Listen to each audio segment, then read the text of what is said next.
Sir, I am thankful to the members for the kind words they have said and references that they have made to the Railway Ministry and to the Railway Board. It will not be possible for me to reply to all the points that have been raised here, but I will take the broader questions and try to meet them.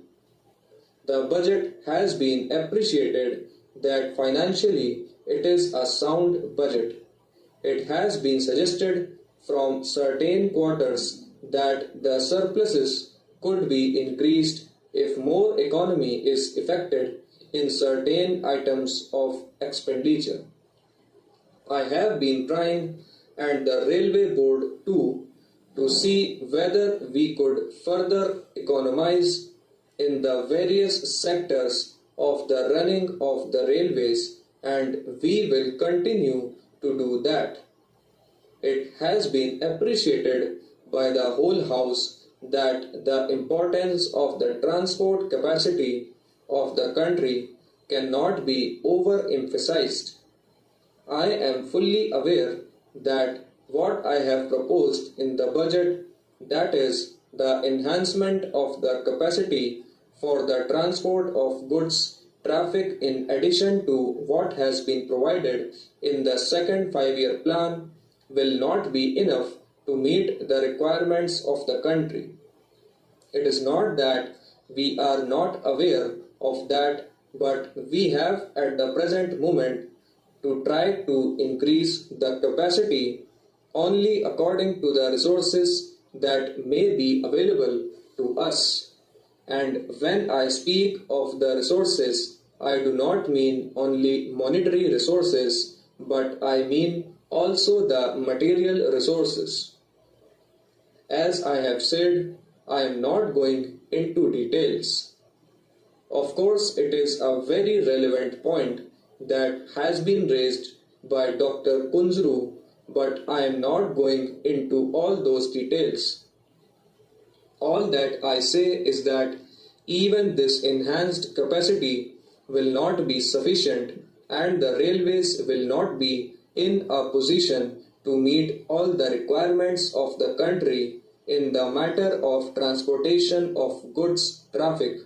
And I was saying that when we were thinking of resources, we had to keep in view not only the monetary resources but the material resources also. We have never made it a secret that we are in a very tight corner as regards steel, cement and timber. My honorable friend Dr. Kunzru asked what we were going to do about that, and some honorable members asked whether we cannot think of alternative materials. As the House is perhaps aware, we are sending a steel mission to Europe and other countries to try whether we can secure rails, sleepers and other steel materials in larger quantities. We are also trying to use more and more wooden sleepers in place of steel sleepers. But there is shortage of wooden sleepers also. Then we are thinking of using concrete sleepers in some of our yards. So we are always trying to replace the materials that are in short supply by the materials which may be in somewhat easier position. But what I want to emphasize is this, that taking into account all the developments in the country, we are quite conscious of the fact that even this increased capacity for transportation of goods traffic will not be sufficient to meet the requirements of the country. Of course, we are concentrating on the important basic materials like coal, iron and steel, cement and food grains, but I am afraid that we will not be in a position to create capacity which will be sufficient for the general merchandise. That was ignored even in the first plan. Though we are trying to increase it to some extent, that will not be enough.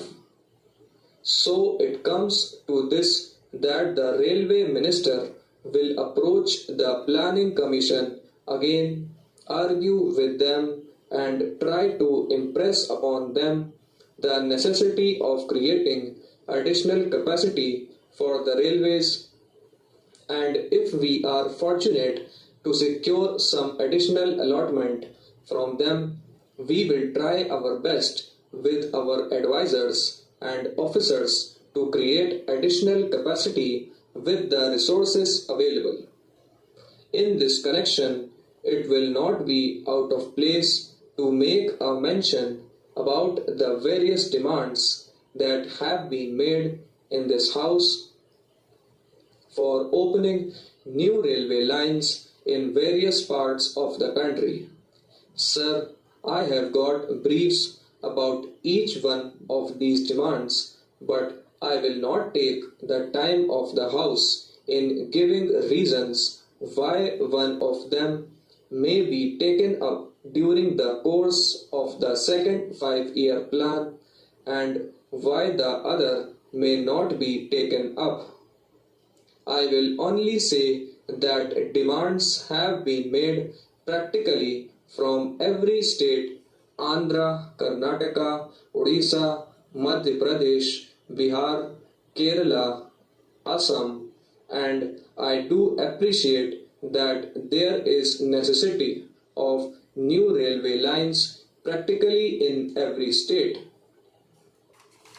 There are areas which are far away from the existing railway lines, and if we open up that area, even if nothing is done in that area, if only a railway line is provided, that itself adds to the progress of that area. But we are not in a position to do that.